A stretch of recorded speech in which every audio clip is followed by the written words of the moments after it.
What's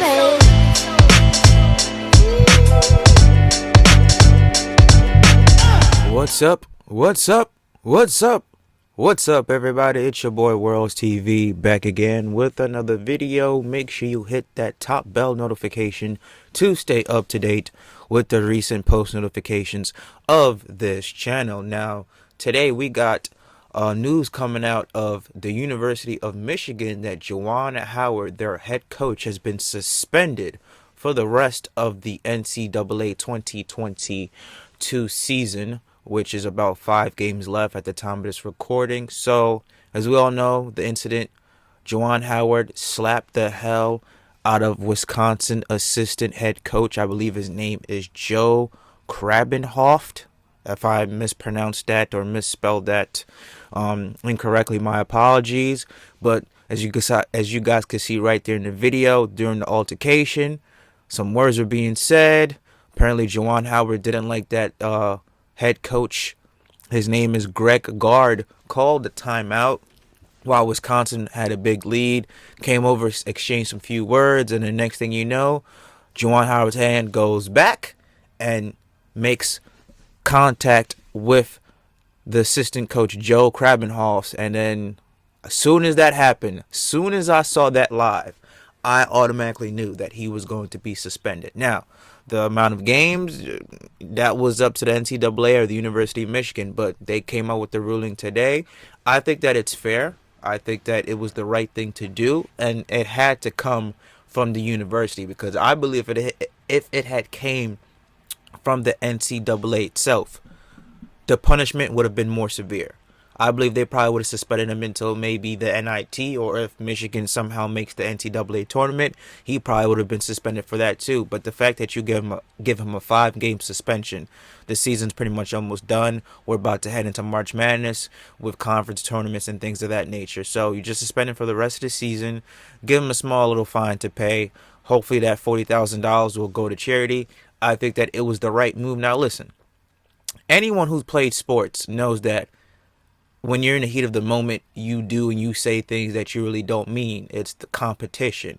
It's, just the fiery competitive spirit. Now, you could have handled it better, but when you are head coach of a university, you have to represent that university in a different light. And I'm trying to understand where Juwan Howard was coming from. Like, okay, I've seen worse between coaches. Like, I've seen videos of coaches actually getting into fistfights with each other. But his main reason why he said he did that was because he was upset that they called a timeout while they had a big lead. And I'm just like, you put yourself in that position for them to do that to you. So if you don't want them to call a timeout, don't put yourself in a position to lose 77-63.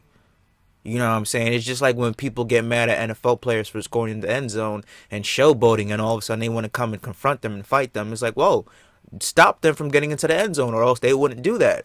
So his reasoning behind it just seems illogical. And you can even see the coach coming over, and they're trying to talk to him, and Juwan's just having none of that. He's like, don't touch me, get off me, none of that stuff. But like I said, you're a college coach, you're seen as a leader of men.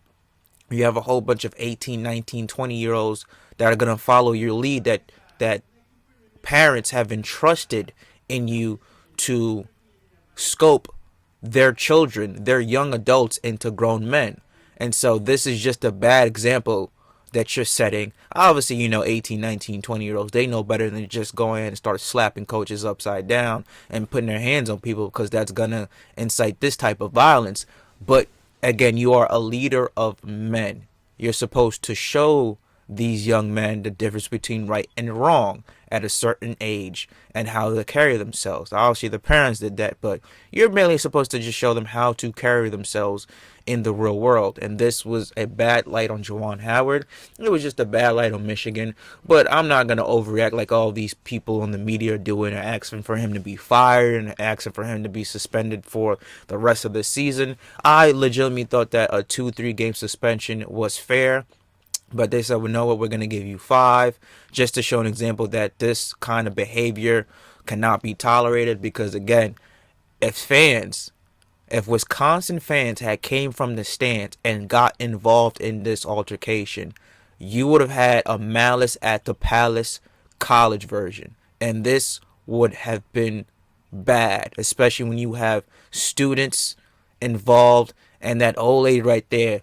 God knows she could have been ran over with the cane that she got going on. So just good to see that Michigan came in and said, okay, we got to suspend you, coach. As much as we love you, as much as you meant to this university, this type of behavior cannot be tolerated. And they had no choice, because if they didn't, the NCAA would have came in, and I believe that the punishment would have been much harder. But I and all agree with that. Look at that. You can't go around slapping the hell out of coaches. That's just unacceptable.